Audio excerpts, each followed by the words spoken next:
하나님의 말씀은 고린도전서 6장 1절에서 3절까지 되겠습니다. 고린도전서 6장 1절에서 3절까지 말씀, 신약성경 268페이지 되겠습니다. 6장 1절에서 3절까지 제가 봉독해 올립니다. 6장 1절. 너희 중에 누가 다른 이로 더불어 일이 있는데 구태여 불의한 자들 앞에서 송사하고 성도 앞에서 하지 아니하느냐? 성도가 세상을 판단할 것을 너희가 알지 못하느냐? 세상도 너희에게 판단을 받겠거든. 지극히 작은 일 판단하기를 감당치 못하겠느냐? 우리가 천사를 판단할 것을 너희가 알지 못하느냐? 그러하거든 하물며 세상 일이랴. 아멘. 할렐루야. 반갑습니다. 오늘도 하나님께서 우리에게 복 주십니다. 오늘 말씀은 6장, 7장을 살펴볼 텐데 6장에는 송사에 대한 말씀이에요. 그리고 7장에는 결혼을 해야 되냐 말아야 되냐 이 문제거든요. 고린도 교회에 한 10가지 문제가 있었죠. 그 문제 하나하나를 이제 풀어가는 거예요. 그래서 고린도하고 아테네 지역에 가면 그리스 땅이죠. 헬라 문화권이거든요. 거기에는 무슨 일이 있을 때마다 재판을 해요. 판단을 하는 거예요. 길을 가다가 뭐 사람들 간에 싸움이 있을 수 있잖아요. 의견 다툼이 있어가지고 싸우는 거예요. 싸우다가 길 벽에 배마의 집이라 이렇게 표시가 되어 있어요. 거기에 가서 대문을 톡톡 두드립니다. 두드리면은 재판관이 나와요. 우리가 이런 일을 통해서 싸웠는데 재판 좀 해주시오 그런 거예요. 그 재판관이 이제 3자 입장이니까 이 사람 이야기 들어보고 저 사람 이야기도 들어보고 이제 판결을 내려주는 거예요. 그 진 사람은 돈을 내고 그런 문화예요. 근데 우리가 오늘날은 어때요? 뭐 헌법재판소라든지 뭐 건물이 뭐 의리의리하죠. 거기에 판사가 있고 검사가 있고 변호사가 있고 이렇게 판결을 하잖아요. 근데 우리가 생각하는 문화하고 전혀 다릅니다. 근데 바울이 고린도의 지역에 가니까 이런 문화가 있는 거예요. 사사건건 사람들이 싸우면 재판하는 거예요. 그래서 이 바울이 당혹하죠. 이런 문화권이 있으니까 납득이 안 가는 거예요. 이런 분위기에서 우리가 읽어봐야 됩니다. 6장 1절. 너희 중에 누가 다른 이로 더불어 일이 있는데, 이 말이 뭐예요? 서로 싸우고 일이 있다는 거예요. 싸우는 일이 있는데 구태야 말이야. 불의한 자들 앞에서 송사하는 거예요. 시비를 가리기 위해서 싸우는 거예요. 불의한 자는 누구죠? 믿지 않는 사람들이에요. 믿는 사람들이 믿지 않는 사람들 앞에서 싸우고 있는 거예요. 그것을 성도 앞에서 하지 아니하느냐? 왜 성도들 간의 싸움이 없을 수는 없지요. 티격태격 하지만 그걸 성도들 앞에서 다 해결하지 못하느냐? 해결하지 못하고 왜 믿지 않는 사람들 앞에 가지고 재판해 주시오 싸우고 있느냐는 거예요. 바울이 책망하는 말씀이죠. 책망하는 말씀. 그래서 믿는 자가 뭐 이런 일 저런 일 믿음의 형제 자매끼리 그럴 수 있습니다. 그런 거 가지고 세상 사람들 믿지 않는 사람들 앞에서 싸우는 모습을 보이지 말라는 거예요. 2절. 성도가 세상을 판단할 것을 너희가 알지 못하느냐. 이런 말씀도 어렵죠. 성도가 세상을 판단한다는 거예요. 우리 예수님께서 부활하신 후에 우리와 예수님을 믿는 사람들과 함께 세상을 재판한다는 거예요. 베드로가 이런 질문하죠. 우리가 모든 것을 다 버리고 주님을 쫓아사오니 우리에게 무엇을 주실 것입니까? 예수님께 묻는 거예요. 예수님의 대답이 어떠합니까? 예수님이 세상이 새롭게 될 때 인자가 재판 자리에 앉을 때 심판할 때 너희도 12보좌에 앉아서 12지파를 심판하리라. 이런 말씀이 있는 거예요. 그러면 예수님과 우리 성도들이 세상을 심판한다는 것입니다. 어려운 말이죠. 성도가 세상을 심판할 것을 너희가 알지 못하느냐? 세상도 너희에게 판단을 받겠거든 지극히 작은 일 판단하기를 감당치 못하느냐? 성도가 세상을 판단할 그런 위치에 있는데 너희들끼리 조그마한 일 가지고 서로 티격태격 싸워가지고 그거 하나 해결하지 못하느냐 이 말이죠. 여러분 교회에 무슨 일이 있으면은 누가 해결합니까? 당회가 있잖아요. 장로님이나 교회 어른들이 계시잖아요. 한마디 하면은 잠잠해야지. 그걸 갖다 끝까지 싸워가지고 노회에 올리고 또 노회에서 해결이 안 되고 또 총회까지 올리는 거예요. 총회 올리면 항상 상설 재판국이 있죠. 총회는 거기까지 가서 해결하는 것도 보기 안 좋지만 거기까지 가서라도 해결할 거는 해결해야 됩니다. 오늘날 어때요? 해결이 안 돼가지고 온갖 세상 법정에 가가지고 싸우죠. 이러지 말라는 거예요. 성도들 간에 문제가 있을 때 다 교회 안에서 해결하고 교회 안에서 해결 안 될 문제가 있겠죠. 있을 때는 세상 법정에 나가서 가리라는 거예요. 그런 말씀이죠. 3절 우리가 천사를 판단할 것을 너희가 알지 못하느냐. 이런 말씀도 어렵죠. 우리가 어떻게 천사를 판단합니까? 재판할 수 있습니까? 선한 천사는 선한데 우리가 어떻게 평가할 수 있습니까? 그리고 악한 천사는 하나님께서 심판하시죠. 우리 할 게 없는 거예요. 여기는 천사를 이렇게 번역을 했는데 천사들, 앙겔루스입니다. 천사들입니다. 또는 주의 사자, 사역자도 포함이 되겠죠. 우리가 천사를 판단할 것을 너희가 알지 못하느냐? 그러하거든 하물며 세상 일이야. 난제에 속하죠. 이런 말씀은 풀기 어렵습니다. 4절 그런즉 너희가 세상 사건이 있을 때에 교회에서 경히 여김을 받는 자들을 세우느냐? 아니 교회 일꾼 세울 때 우리가 해프게 세웁니까? 경히 여기가지고 세우지 않잖아요. 아니 장로님을 세울 때 교회를 이렇게 잘 이끌어가게끔 치리하게끔 세우잖아요. 권사님들은 건의하고 위로하게끔 세우죠. 집사님들은 교회를 잘 섬기게끔 이렇게 세우잖아요. 그래서 경히 여김을 받을 수 없는데 니네 자기네끼리 서로 교인들끼리 싸워가지고 그렇게 되겠느냐는 것이죠. 5절 내가 너희를 부끄럽게 하려 하여 이 말을 하노니 너희 가운데 그 행적한 일을 판단할 만한 지혜 있는 자가 이같이 하나도 없더냐는 거예요. 교회 조그만 일을 판단할 수 있는 지혜를 가진 사람이 하나도 없더냐 이 말이죠. 책망합니다.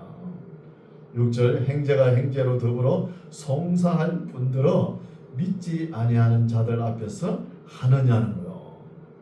그 해결이 안 되고 믿지 않는 사람들 앞에서 티격태격 싸우는 것이 잘못된 것이죠. 잘된 것이냐? 반문하죠. 너희가 피차 송사함으로 또 맞고서 하는 거예요. 맞고서 피차 송사함으로 창피하게 말이야. 맞고서 함으로 너희 가운데 이미 완전한 허물이 있나니 차라리 불의를 당하는 것이 낫지 아니하며 차라리 속는 것이 낫지 아니하느냐. 아니 조금 손해보고 쏟고 말지 그걸 가지고 조금 이득을 챙기려고 그 믿지 않는 사람들 앞에서 창피하게 싸우느냐. 하나님께 영광 가리고 말이야. 그렇죠? 그 말이죠. 8절 너희는 불의를 행하고 속이는구나. 저는 너희 형제라. 너희와 지금 싸우는 사람도 다 예수 믿는 형제다. 형제끼리 왜 그리 싸우고 있느냐. 오늘 싸움 좋아하죠. 교회 다니나 안 다니나 우리나라는 뭐 화이팅 외치는 게 화이팅이잖아요. 이겨라 이거잖아요. 싸우기 좋아하죠.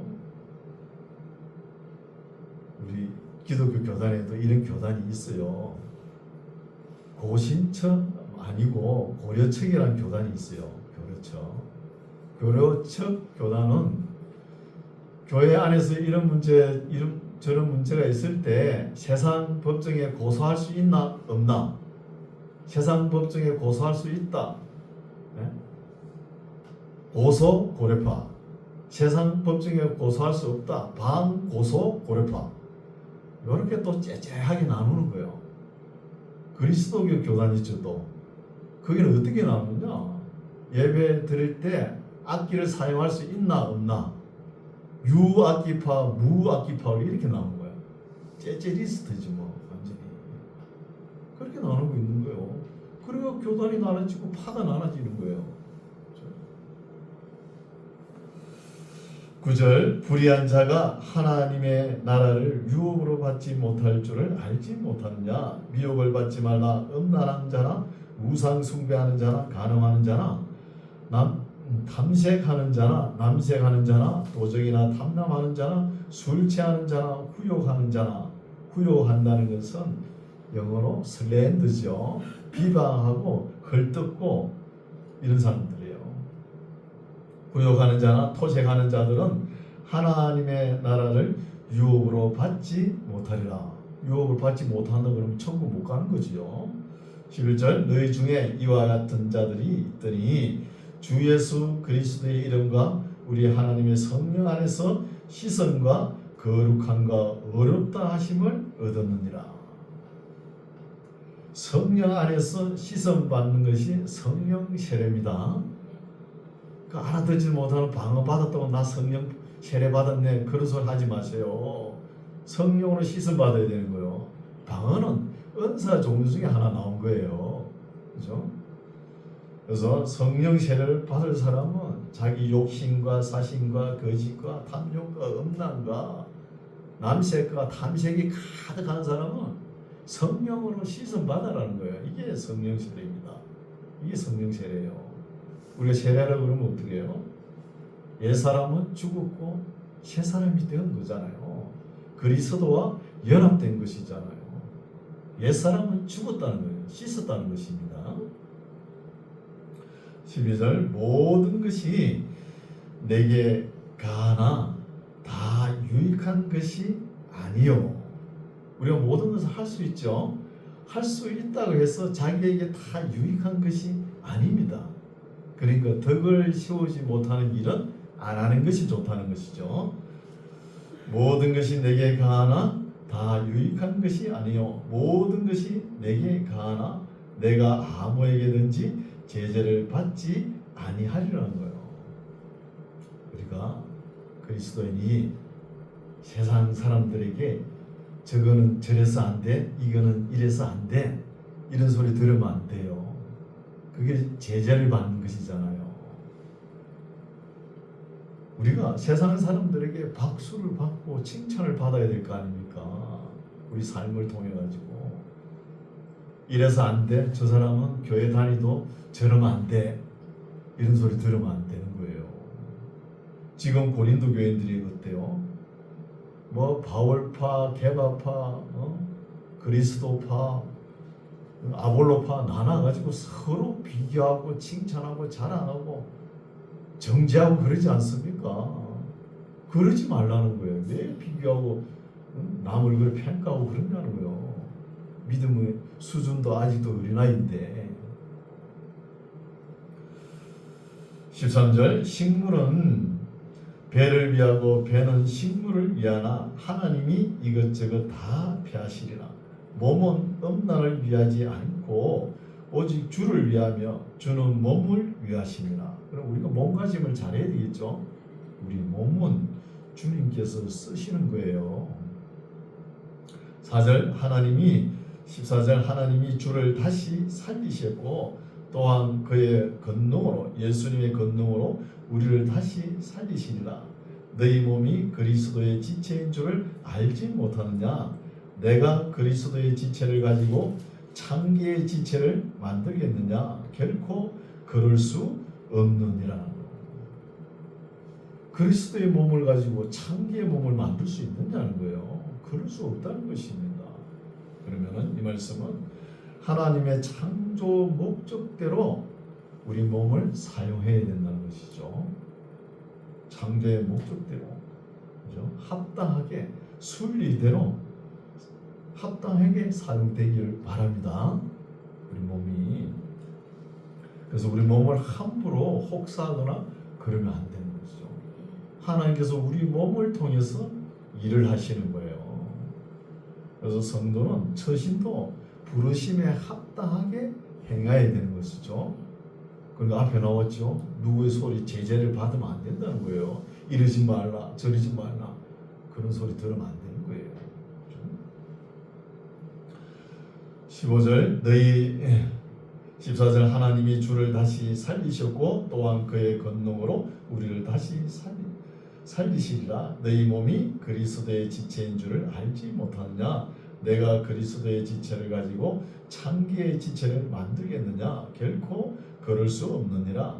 창기와 합하는 자는 저와 한 몸인 줄 알지 못하느냐? 일러스되 둘이 한 육체가 된다 하셨나니 주와 합하는 자는 한 영이니라. 음행을 피하라. 사람이 범하는 죄마다 몸 밖에 있거니와 음행하는 자는 자기 몸에게 죄를 범하느니라. 너희 몸은 너희가 하나님께로부터 받은 바 너희 가운데 계신 성령의 전인 줄 알지 못하느냐? 너희는 너희의 것이 아니라는 것입니다. 우리의 몸은 성령께서 거하는 전, 하나님께 영광을 돌리는 전이에요. 20절 값으로 산 것이 되었으니 예수님의 피값으로 산 것이 되었으니 그런즉 너희 몸으로 하나님께 영광을 돌리라는 거예요. 세상 사람들에게 욕먹고 제재받지 말고 하나님께 영광 돌리는 삶을 살아가는 것입니다. 7장입니다. 7장은 결혼 문제입니다. 잘 들으세요. 우리 교회 다 결혼하셨죠? 결혼 안 한 분이 없네요. 잘 들으셔야 됩니다. 7장 1절 너희의 쓴 말에 대하여는 고린도 교인들이 사도 바울에게 질문하는 형식으로 편지를 적었는가 봐요. 그래서 쓴 말에 대하여는 어떤 내용이냐면 결혼 문제입니다. 결혼을 해야 되냐 안 해야 되냐 이게 고린도 교회의 큰 문제였거든요. 그걸 묻습니다. 너희 쓴 말에 대하여는 남자가 여자를 가까이 아내함이 좋으나 여기까지 읽으면 안 돼요. 밑에까지 다 읽어가고 해석해야 됩니다. 뚝 끊으면 안 돼요. 이렇게 쭉 보면은 남자가 여자를 가까이 하면 안 되는구나 이렇게 생각하죠. 아닙니다. 그래서 부부간에도 따로 헤어져 있으면 안 됩니다. 너희의 쓴 말에 대하여는 남자가 여자를 가까이 아니함이 좋으나 2절 음행의 연고로 남자마다 자기 아내를 두고 참 소극적이죠. 결혼한다는 것이 겨우 음행 안 하려고 이렇게만 생각하고 결혼하고 아주 소극적이고 유치한 수준이죠. 음행의 연고로 남자마다 자기 아내를 두고 여자마다 자기 남편을 두라. 남편은 그 아내에게 대한 의무를 다하고 아내도 그 남편에게 그렇게 할지라. 여러분 부부간에 일평생 같이 살면서 최소한 지킬 예의는 지켜야 됩니다. 괜히 가깝게 지낸다고 괜히 인격을 무시하고 그러면 안 되는 거예요. 일평생 지켜야 될 예의가 있는 거예요. 4절 아내가 자기 몸을 주장하지 못하고 오직 그 남편이 하며 남편도 이와 같이 자기 몸을 주장하지 못하고 오직 그 아내가 하나니 서로 분방하지 말라. 딴방 쓰지 말라는 거예요. 딴방 쓰면은 딴 사람입니다. 딴 사람. 분방하지 말라. 다만 기도할 틈을 얻기 위하여 합의상 얼마 동안은 하되 다시 합하라. 이는 너희의 절제 못함을 인하여 사탄으로 너희를 시험하지 못하게 하려 함이라는 거예요. 사탄은 될 수 있으면 우리 사람들을 안 좋은 쪽으로 끌고 가죠. 여기는 지금 우리 인간의 본능 욕구를 가지고 사탄이 시험하는 거예요. 시험하면서 또 죄를 지게 하는 거예요. 정죄하게 하고 타락하게 만든 거예요. 6절 그러나 내가 이 말을 하면 권도요 명령은 아니라는 거예요. 권도란 말은 참 어려운데 싱크로매죠. 근면하다는 거예요. 근면. 7절 나는 모든 사람이 나와 같기를 원한다. 누구와 같기요? 사도 바울 자신처럼 결혼 안 하고 혼자 지는 것과 같이 하기를 원하노라 이러죠. 이런 말 하는 보면은 바울이 결혼 안 한 것 같죠. 또 어떻게 이해하면 또 결혼한 것 같고 그래요. 나는 모든 사람이 나와 같기를 원하노라. 그러나 각각 하나님께 받은 자기의 은사가 있으니 하나는 이러하고 하나는 저러하니라는 거예요. 결혼을 하는 것을 좀 유연하게 생각하라는 것이죠. 오늘날은 참 다양한 문화권에서 살고 있죠. 우리 가정을 보십시오. 제가 어릴 때는 형제가 많았어요. 제가 9남매 중에 막내니까, 그죠? 다자녀 가정에서 태어난 거예요. 오늘날은 어때요? 한 자녀 가정이 있죠. 다자녀 가정이 있는 반면에 한 자녀 가정이 있죠. 그리고 또 나홀로 가정도 있잖아요. 무자녀 가정도 있고.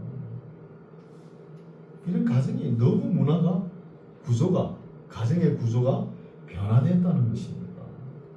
또 이혼한 가정이 있고 재혼한 가정이 있고 또 별가하는 가정이 있고 기러기 가정도 있고 많죠.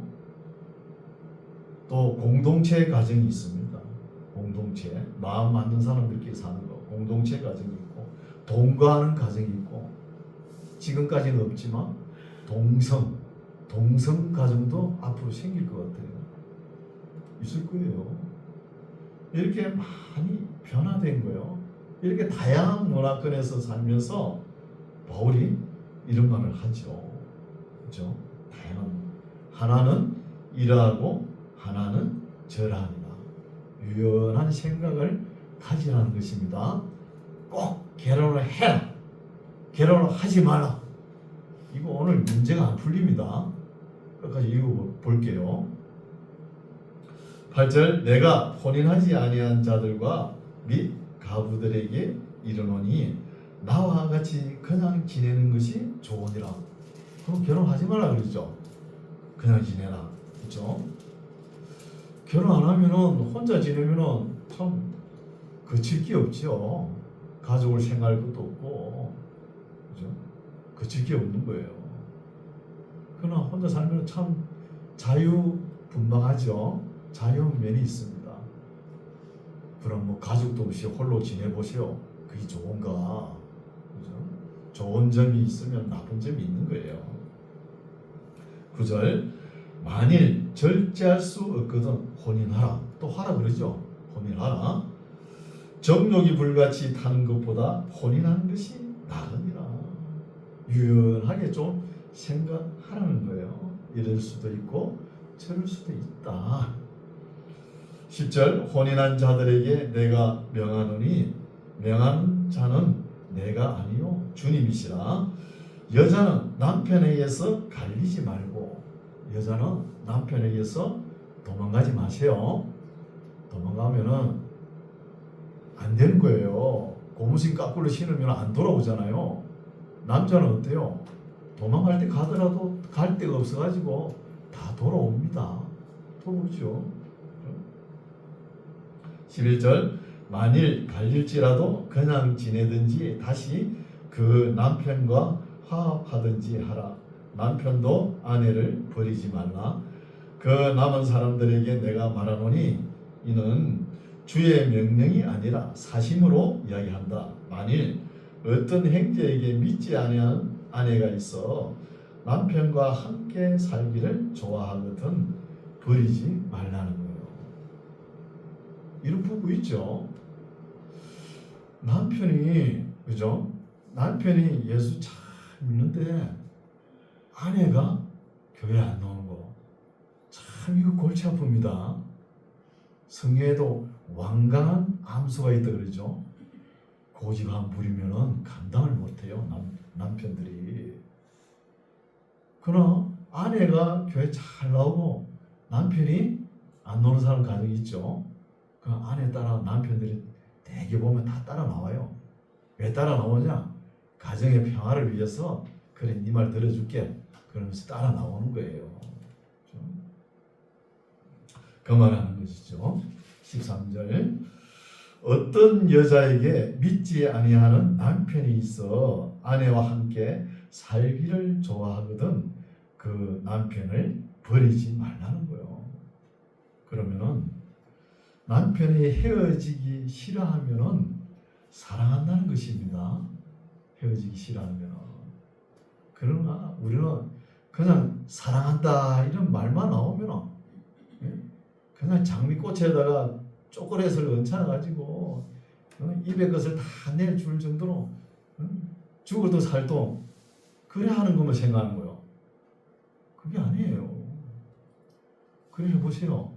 그건 연애할 때 하는 거예요. 연애할 때. 연애할 때 한 1년 그러다가 1년 정도 지나면 각자의 길로 갑니다. 그렇죠. 가는 거예요. 그래서 남자가 열심히 일하고 퇴근할 때 남의 집에 안 가는 것만 해도 사랑하는 것입니다. 사랑하는 거예요.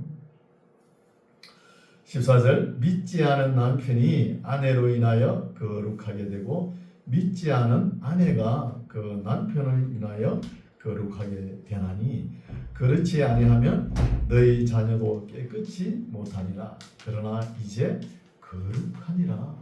자녀들은 누굴 닮아요? 아버지의 신앙을, 부모님의 신앙을, 어머니의 신앙을 본받는 거예요. 본받죠. 남편이 거룩한 삶을 살면, 아내가 거룩한 삶을 살면 자녀들이 그대로 본받는 거예요.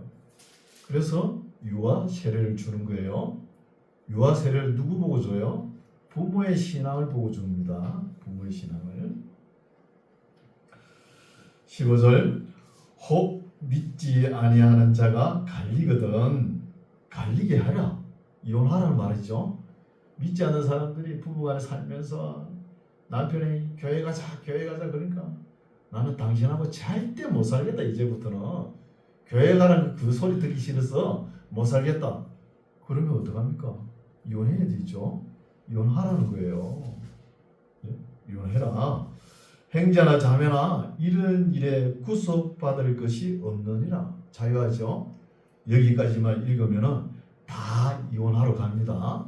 그럼 끝까지 다 읽으셔야죠.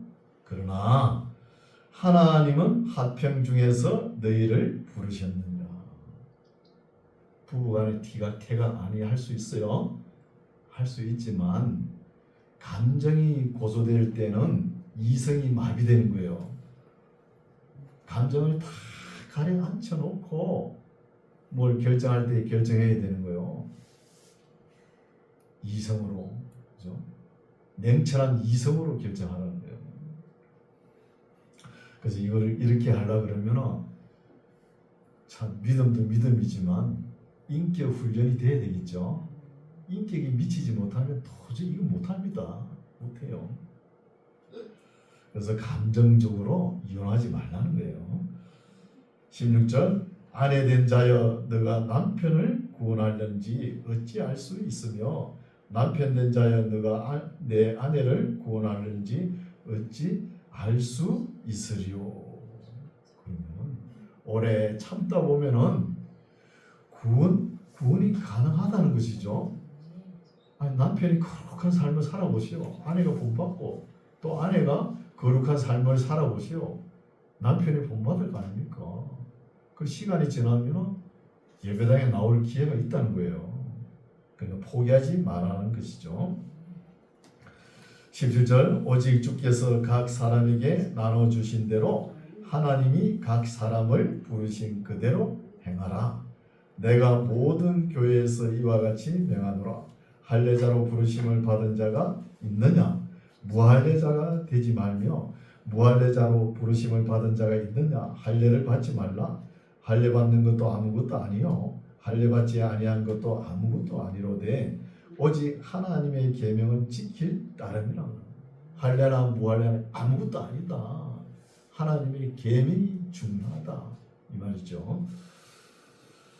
20절 각 사람이 부르심을 받은 그 부르심 그대로 지내라는 거예요. 부부간에 티격태격 할 수 있어도 그 상태로 지내는 것도 하나님께서 기뻐 받으신다는 것입니다. 그대로 지내는 거예요. 21절 내가 종으로 있을 때에 부르심을 받았느냐 염려하지 말라. 그러나 자유할 수 있거든 차라리 사용하라는 거예요. 자유할 수 있는 길이 열리면은 그 길을 가라는 거예요. 그 길을. 21절 주 안에서 부르심을 받은 자는 종이라도 주께 속한 자유자요. 종이라 그러면 신분이 보장이 되지 않죠. 그런 종의 신분이지만 예수님 앞에 서면은 자유하다는 거예요. 또 진리 안에서 자유하다는 것입니다. 또 이와 같이 자유자로 있을 때에 부르심을 받은 자는 그리스도의 종이니라. 부르심을 받은 자는 다 그리스도의 종이니까 그리스도의 종된 우리가 감사하시기 바랍니다. 23절 너희는 값으로 사신 것이니 사람들의 종이 되지 말라는 거예요. 뭘로 샀다고요? 예수님의 피값으로 사신 것이라는 거예요. 우리가 하나님께서 우리를 통해 일을 하시려고 하죠. 일을 못하게 사람들에게 이끌려 가지고 예수님을 믿지 못하게 신앙 다 팔아먹고 그러지 말라는 거예요. 사람들에게 매여가지고 그렇죠? 그래서 사람들에 매이면은 사람의 종이 된다는 거예요. 그래서 사람의 종이 되지 말라는 거예요. 하나님께서 일을 하시고자 하니까. 24절 형제들아 각각 부르심을 받은 그대로 하나님께 거하라는 거예요. 하나님의 종으로서 부르신 삶을 유지하라는 것입니다. 25절 처녀에 대하여는 내가 주께 받은 계명이 없으되 주의 자비하심을 받아서 충성된 자가 되어 의견을 구하노니 내 생각에는 바울의 생각이죠. 내 생각에는 이것이 좋으니 곧 임박한 환난을 인하여 사람이 그냥 지내는 것이 좋으니라. 결혼하지 말라는 것이죠. 임박한 환난이 다가올 테니까 결혼하지 말라는 거예요.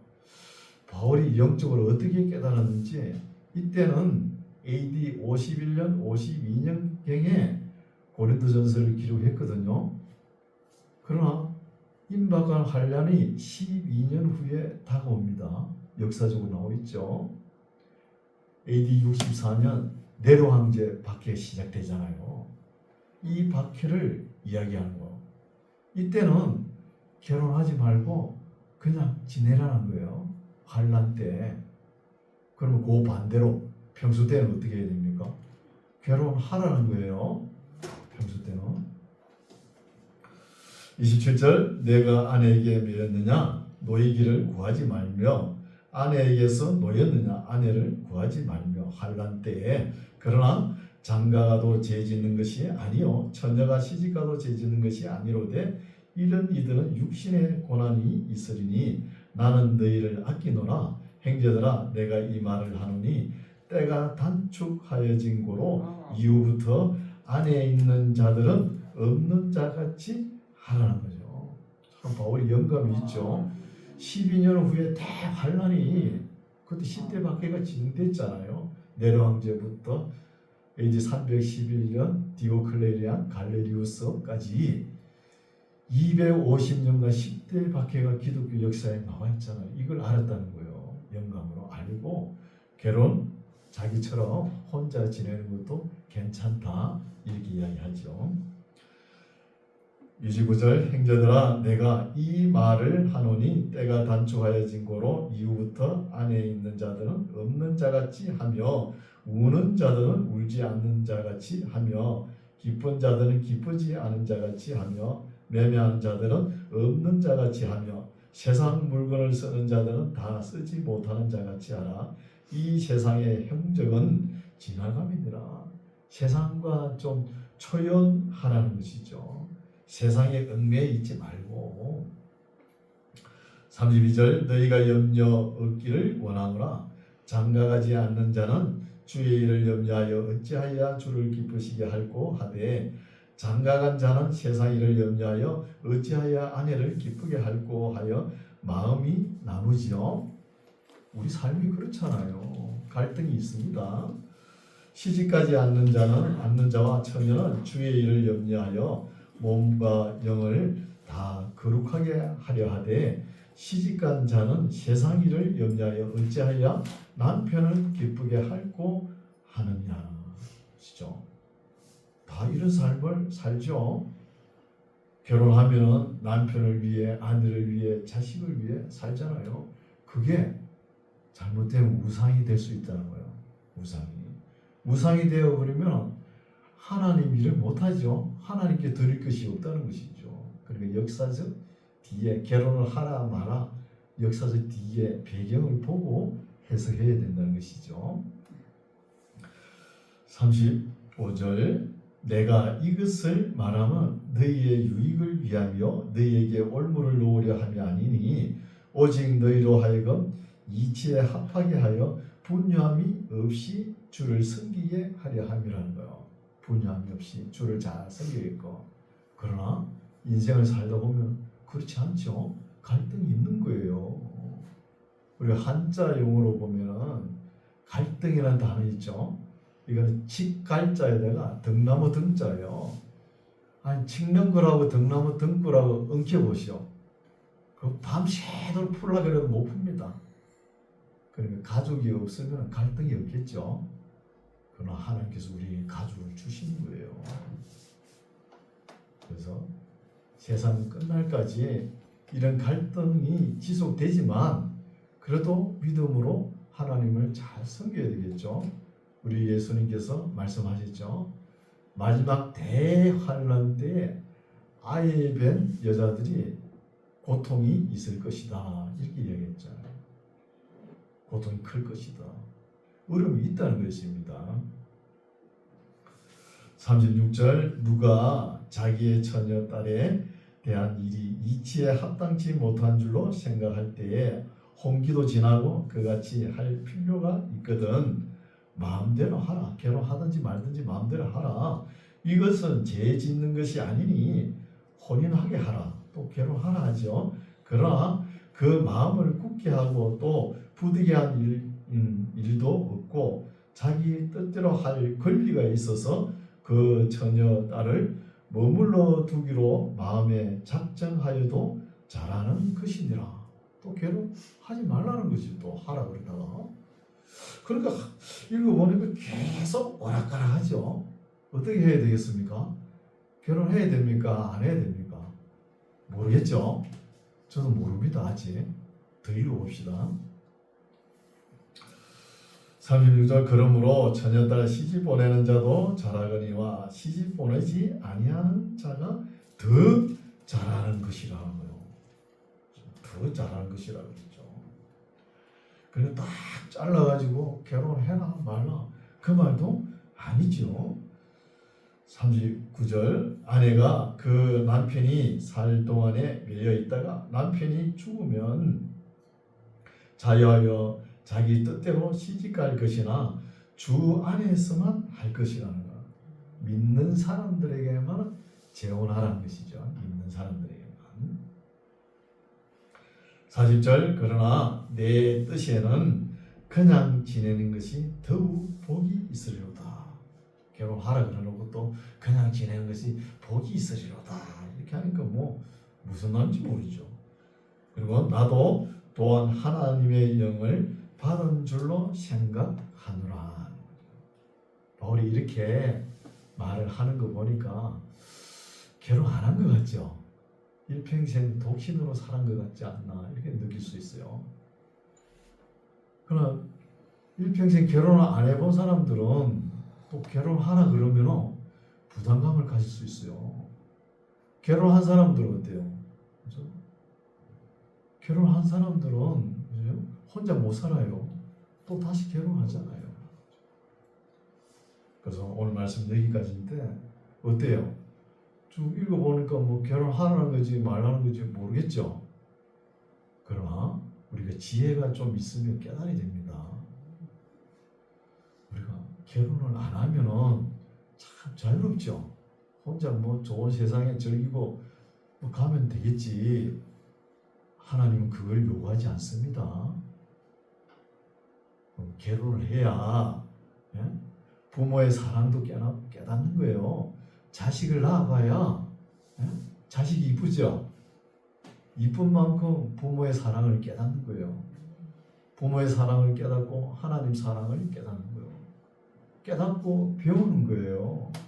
이게 뭐예요? 신학입니다. 신학이에요. 이게 딴 게 신학이 아니에요. 결혼을 해가지고 가정을 가지고 아이를 낳아보고 수업도 쓰고 보고 또 즐거운 날도 있고 슬픈 날도 있고 이런 것을 다 겪어보라는 거예요. 이게 다 하나님의 선물입니다. 선물이에요. 그러면서 하나님을 배워나가고 인격이 완성되는 거예요. 인격이. 그래서 이런 말씀이 주어질 때는 어려운 환난, 참 종무사적 종말이 다가올 때는 하늘에 별이 떨어지고 그러는데 그럴 때는 결혼 안 하는 것이 괜찮죠.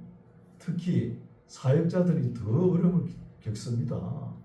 하나님의 복음을 들고 나가 전해야 되는데 가족을 생각하면은 나갈 수 있어요. 어렵잖아요. 자식들 보고 어떻게 나갑니까 그걸? 그런 어려움이 다가오는 거예요.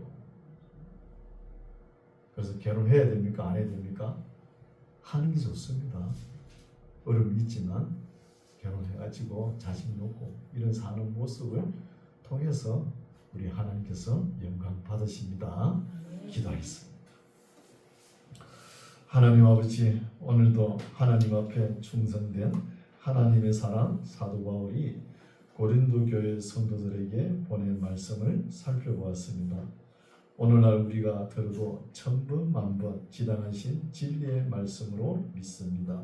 우리들도 언제나 올바른 판단과 분별을 가져 지혜와 명철을 더하여 하나님의 말씀에 잘 순종하여 모든 것을 잘 분별할 수 있도록 인도하여 주시옵소서.